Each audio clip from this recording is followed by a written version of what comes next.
Okay guys,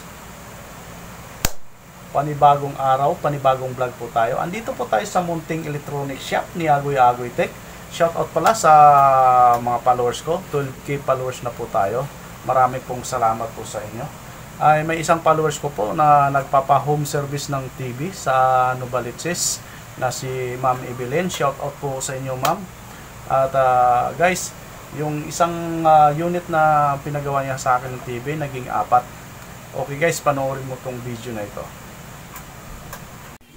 Andito na nga po tayo sa bahay ng nagpapa-home service po natin sa lugar ng Novaliches. Nadatnan po namin yung TV niya ay ang naging problema ay nag-flicker. Ngayon po, gagawin po namin paraan kung may paraan pa ito.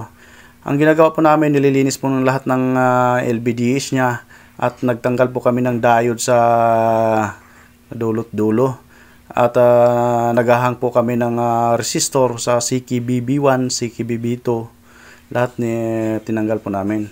Ito na nga po naging resulta. Naging maayos na po siya. Wala na po yung flicker. At mas lalong lumilinaw.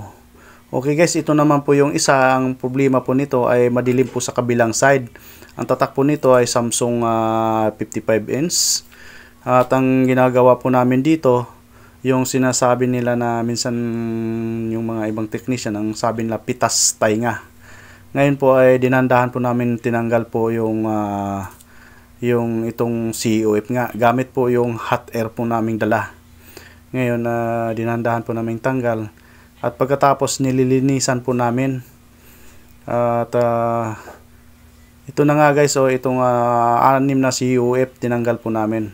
Ngayon, nung pag-testing po namin guys ay naging malinaw na po lahat sa kabilang kilid, sa kabilang side. Parehas na po ang malinaw. Successful po guys.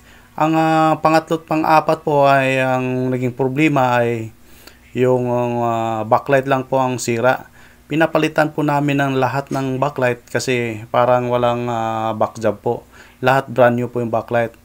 Ito na nga guys, natapos po namin yung 4 na unit na TV. At dito na nga guys ay tuwang-tuwa na po yung mga may-ari sa kapitbahay. Ang naging isa lang TV na siniservisa namin, naging 4. Ngayon guys ay natapos na po namin yung 4. Nagliligpit na po kami rito ng mga gamit. At baka naman may iiwan. Parang makauwi naman po. Kasi nagsimula po kami ng umaga hanggang halos alas 5 na. Paggabi na yata to. Kaya nagliligpit na po kami. Ngayon yung kapitbahay ng followers ko na nagpapagawa sa akin. At kinukuha na po yung isang TV niyang pinagawa sa amin. Ito na nga guys ay binibigay na po sa kasama ko sa labas.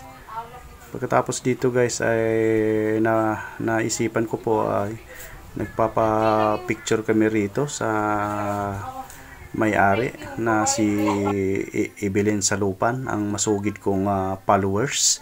At marami pong salamat kay Ma'am Evelyn Salupan at sa tiwala niya kay Agoy Agoy Tech sa akin po. Okay guys, marami pong salamat sa panonood.